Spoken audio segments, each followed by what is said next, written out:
તો આ દરમિયાન ગાંધીનગરથી એક મહત્વના સમાચાર મળી રહ્યા છે, જેમાં મહત્વના સમાચાર એક મહત્વના કૃષિ અને ઉર્જા પ્રધાન પાક વીમા કંપનીઓ સાથે બેઠક કરશે.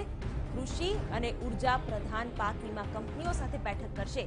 પાક વીમો કે જે ખેડૂતો માટે અત્યારે મુશ્કેલીનો પ્રશ્ન છે, ત્યારે તેનો હલ કેવી રીતે આવી શકે, પાક વીમા કંપનીઓ સાથે તેને લઈને બેઠક કરવામાં આવશે અને તેનો કોઈ મધ્યમ માર્ગ નીકળે તેવી કોઈક વ્યવસ્થા ઊભી કરવામાં આવે તે પ્રકારનો પ્રયાસ કૃષિ અને ઉર્જા પ્રધાન પાક વીમા કંપનીઓ સાથે આજે બેઠક કરશે. લોકસભા ચૂંટણી પહેલા ખેડૂતોને રીઝવવાનો વધુ એક પ્રયાસ.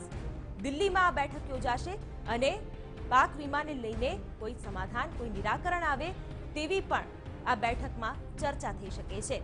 સંવાદદાતા નિર્મલ દવે જોડાઈ ગયા છે. નિર્મલ, આ બેઠક કેટલી મહત્વપૂર્ણ?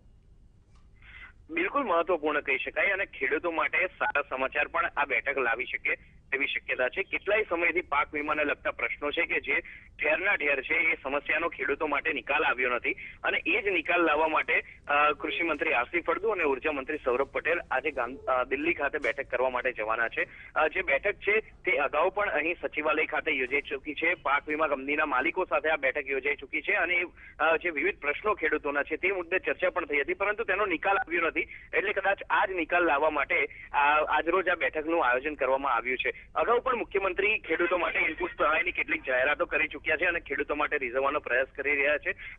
એટલે કહી શકાય કે લોકસભાની ચૂંટણી પહેલા જે રીતે અનેક કોંગ્રેસ શાસિત રાજ્યો છે ત્યાં ખેડૂતોના દેવા માફી થયા છે, પરંતુ ગુજરાતમાં ખેડૂતોના દેવા માફી કરવાની વાતને તો નકારી દેવામાં આવી છે, પરંતુ અન્ય રીતે ખેડૂતોને રીઝવવાનો પ્રયાસ કરવામાં આવી રહ્યો છે. નિર્મલ, આભાર સમગ્ર માહિતી માટે. તો વર્ષ 2019ની ચૂંટણી માથે છે, તેવામાં ખેડૂતોની નારાજગીને ખાળવા માટે ભાજપનો વધુ એક પ્રયાસ. દિલ્હીમાં એક બેઠક યોજાશે, જેમાં કૃષિ પ્રધાન અને ઉર્જા પ્રધાન ભાગ લેશે અને પાક વીમાને લઈને પાક વીમા કંપનીઓ સાથે બેઠક કરશે.